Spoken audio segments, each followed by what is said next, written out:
I, Donald John Trump, do solemnly swear that I will faithfully execute that I will faithfully execute the office of President of the United States the office of President of the United States and will, to the best of my... Well, this past week marked the start of President Trump's second term in the White House. In the days following his swearing-in ceremony, the president signed a flurry of executive orders, and Maryland stands ready to see what the next 4 years will bring here. Hi, everyone. I'm Jason Newton. Welcome to 11 TV Hill. President Trump is wasting no time making his mark once again in Washington. He's signed dozens of executive orders on policies ranging from diversity to immigration, the climate, and trade as well.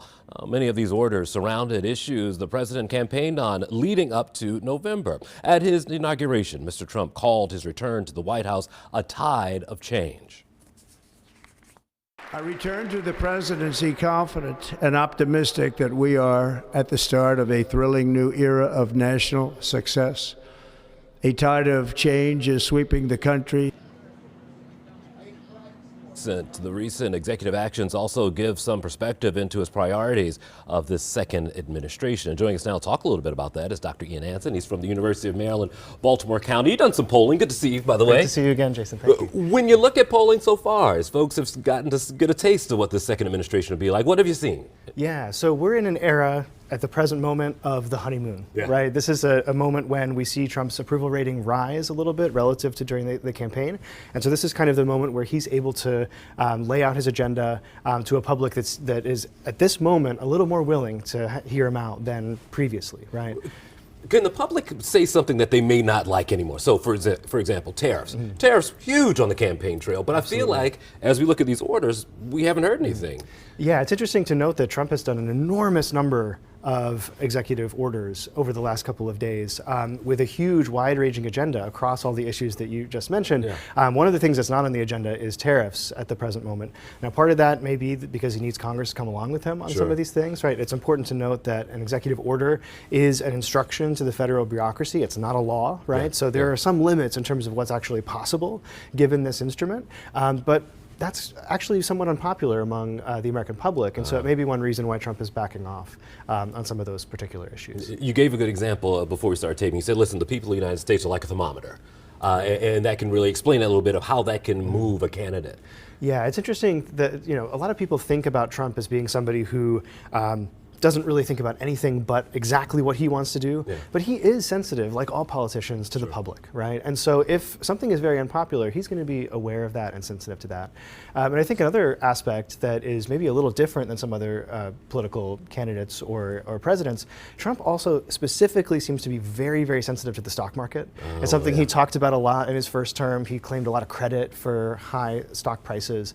And so he's also thinking about Wall Street as well when he's crafting some of these decisions. A lot of the executive orders, I think there were 11 based on immigration. So is that telling of what the American people want out of this second administration? Yeah, so I think that's a very interesting issue specifically, where I think of all of the issues that we're talking about here, energy, climate, you know, race and civil rights, all these kinds of things, immigration is the one where Americans, I think, are the most frustrated at the present moment. And so it's no wonder that Trump is trying to move on immigration the most quickly and with the most robust kind of policy options.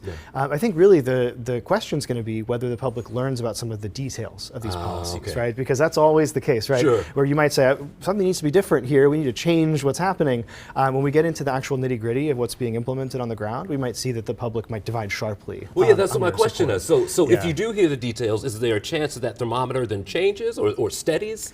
It certainly could. And so that's the other thing, is that we don't really have a lot of public opinion polling yet on people's reactions to what's actually happened over the last few days. That's something that we're going to have to wait some time to learn about. And so being able to compare the public's attitudes towards these issues prior to these issues being implemented, prior to the executive orders, and what happens down the road is going to be very telling and may actually have an impact on how Trump steers policy in the near future. You know, it's curious because I think a lot of people will think of him as not caring about the barometer because perhaps from what they've noticed is perhaps he does his own thing. But you're saying that sensitivity is still there. I mean, that's what maintains the popularity. Absolutely. Yeah. Trump wants to be perceived as popular. He wants to be perceived as successful. And so he wants a strong economy, and he wants people in these public opinion polls to voice favor for his policies. So I think that that's still, even though this is a very, very wide-ranging swath of policy changes that are going to have a material impact on the public, he's going to assess over the next months and weeks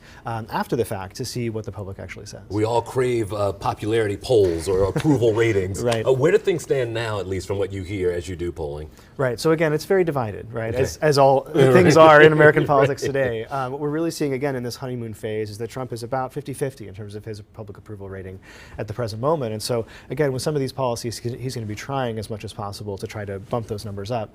I think one issue area where we're not going to see as much movement is really on the issue of commodity prices. Okay. That's one that, again, in addition to immigration, that's one where Americans voiced, I think, the most frustration over the most recent era.